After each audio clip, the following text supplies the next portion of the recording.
لو أنزلنا هذا القرآن على جبل لرأيته خاشعا متصديا من خشية الله وتلك الأمثال نضربها للناس لعلهم يتفكرون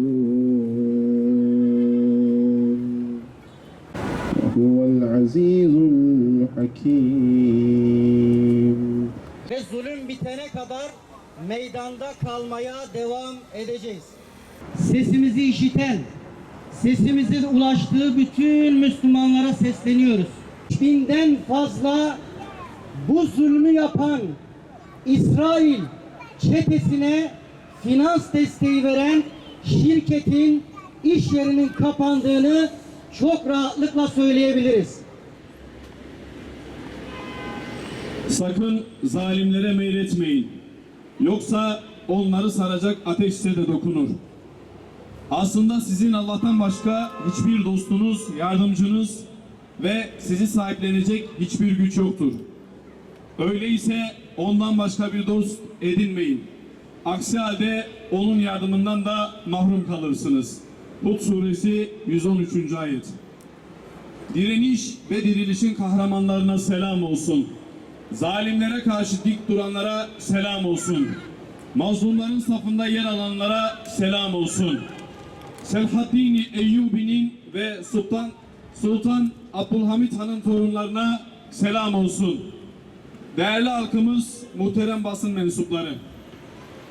Siyonist işgal rejiminin Gazze'de sürdürdüğü soykırımı telin etmek, Gazze direnişinin yanında yer almak ve direnişe destek olmak amacıyla bir arada toplanmış bulunmaktayız. Gazze'de 10 aya yakın bir zamanda dünya tarihinde görülmemiş bir zulüm yaşanmaktadır maalesef. Hiçbir ölçü, kaide ve kural tanımayan Siyonistler İttifakı her gün katliam, cinayet, yerleşim yerlerinin bombalanması ve akla hayale gelmeyecek cürümleri işlemektedir.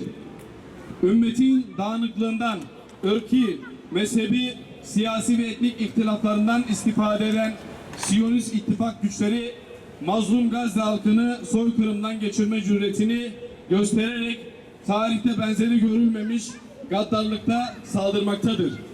Bebek, çocuk, kadın, yaşlı, sivil ve masumlara yönelik zalimane saldırılar her gün gün geçtikçe artmaktadır. Bir halk yok edilmek ve haritadan silinmek istenmektedir. Siyonist işgal rejimi Gazze halkının çelikten iradesini kıramadı. Mücadele azmini yok edemedi. Filistinli kardeşlerimiz yaralandılar. Şehit oldular. Sürüldüler. Göçe zorlandılar. Zorla yerinden edildiler. Açlıkla, susuzlukla sınandılar. Öpmeye kıyamadıkları yavrularını toprağa verdiler. İşkencenin her türlüsüne maruz kaldılar. Küresel sistemin tüm acizliklerini bizzat yaşadılar. Ama zulme ve zalime asla boyun eğmediler. İnsanlığın onurunu savunmaya devam ettiler. Halen de devam ediyorlar. Ölümü öldüren, Allah'a tevekkül eden bir milletin karşısında hiç kimse duramaz. Aksa Tufanı operasyonuyla direnişin ve dirilişin kahramanları efsane haline getirilen Siyonistlerin yenilmezlik algısını kırdılar. Gazze'deki Siyonist soykırımı Batı'nın ve modern çağın karanlık gerçek yüzünü ortaya çıkardılar. Çağdaşlık, özgürlük, insan hakları, çocuk hakları, kadın hakları, sivillerin dokunulmazlığının birer masaldan ibaret olduğunu gözler önüne sermiştir. Siyonist işgal rejimi çocuk, kadın, yaşlı ve sivil insanları katlederken Gazze'de sadece katliam işlenmiyor, Siyonist aynı zamanda insanlığın vicdanına da savaş açıyor. Bu vahşi Siyonist canavar hiçbir uluslararası normu, mahkeme kararlarını dinlememektedir. Şımarık Siyonistler yayılmacı politikalarını gün geçtikçe devam ettirmektedirler. Siyonist işgal ordusunun bu saldırgan tutumu bölgesel bir tehdit olarak ateş çemberini genişletmektedir. Gazze'de yaşanan bu acımasız ve amansız saldırı hali devam ettiği müddetçe Türkiye dahil diğer çevre ülkelerin hiçbiri emniyette değildir maalesef. Bugün Gazze'deki direniş, emperyalist odaklarını gözlerinde büyüten ülkelere büyük bir ders vermektedir. Gazze direnişi şunu aykırmaktadır: Siyonistler ittifakını gözlerinde büyütmeyin. Evet, bir avuç kahraman Gazze'de kıt imkanlarla Siyonistleri ve emperyalistleri dize getirerek kahramanca bir mücadele sergilemektedir. Gazze direnişi Allah-u Teala'nın zafer vaadine iman ederek yola çıktı. Ey Müslüman liderler ve özgür haklar! Sizler de bu kahramanları örnek alarak bir araya gelip Siyonist işgal ittifakına karşı bir cephe oluşturun. Unutmayınız ki Allah-u Teala'nın vaadidir. Nice az topluluklar Allah'ın izniyle çok topluluklara galip gelmiştir. Dünyanın özgür haklarından ve vicdan sahibi devlet liderlerinden talebimiz şudur: Siyonist işgal rejimine destek sağlayan ürünleri boykot etmeye devam ediniz. Filistin devletinin tanınması ve Gazze'de katliamların durması için çaba sarf eden devletlerin ve uluslararası alanda bu yönde başlatılan tüm girişimleri destek verin.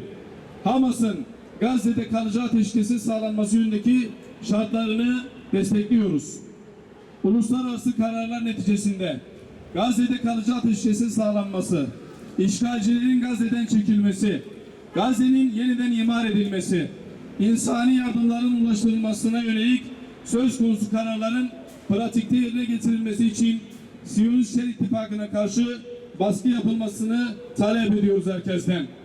Hüdapar'ın Siyonist işgal ordusunun saflarında yer alıp Gazze'de soykırım suçunu işleyen Türkiye vatandaşı olan Siyonistlerin vatandaşlıktan atılması, müebbet hapis cezasıyla cezalandırılması ve mal varlıklarına el konulmasına dair kanun teklifini de bir kez daha söylüyoruz ki bunların tamamını destekliyoruz.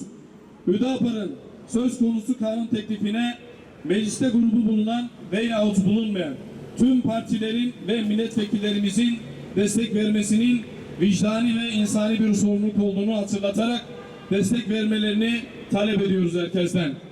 Siyonist işgal rejimi denize dökülüp haritadan silinene kadar azim ve kararlılıkla Kudüs davasını savunmaya devam edeceğiz.